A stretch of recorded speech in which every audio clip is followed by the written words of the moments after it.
Assalamualaikum warahmatullahi wabarakatuh. Perkenalkan, nama saya Muhammad Awsati Manaf, kelas penyuluhan pertanian berkelanjutan TAN A.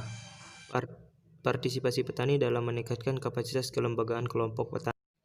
A. Latar belakang. Indonesia adalah salah satu negara agraris karena dari 186 juta hektar luas daratan Indonesia, sekitar 70% lahan tersebut digunakan untuk usaha pertanian.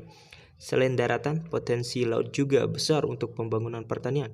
Pertanian merupakan sektor yang tidak boleh diabaikan, sebab selamanya sektor pertanian tetap menjadi tumpuan penghidupan sebagian besar masyarakat Indonesia. Dari jumlah penduduk Indonesia yang sekitar 95,5 juta orang, 42,5% bekerja di sektor pertanian.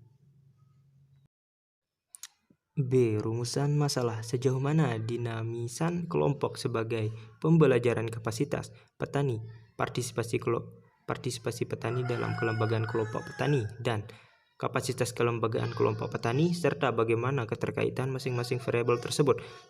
B. Faktor-faktor determinan.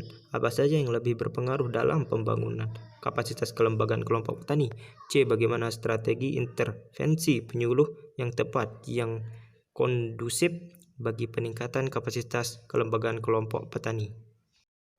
C. Tujuan. 1. Untuk mendeskripsikan tingkat kedinamisan kelompok sebagai sarana pembelajaran tingkat kapasitas petani, tingkat partisipasi petani dalam kelembagaan kelompok petani, dan tingkat kapasitas kelembagaan kelompok petani. 2.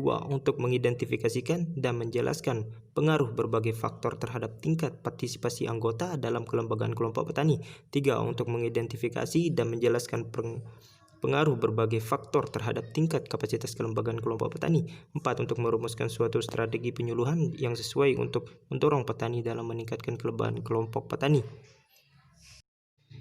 D. Pembahasan upaya meningkatkan produktivitas, efisiensi usaha tani, dan daya saing petani dilakukan melalui pengembangan kelembagaan pertanian, termasuk di dalamnya penguatan kapasitas kelembagaan petani kecil sebaiknya digerakkan untuk bergabung secara kolektif dalam kelompok-kelompok organisasi atau kelembagaan agar menjadi suatu unit kekuatan produksi yang besar, tangguh, dan memiliki produktivitas tinggi.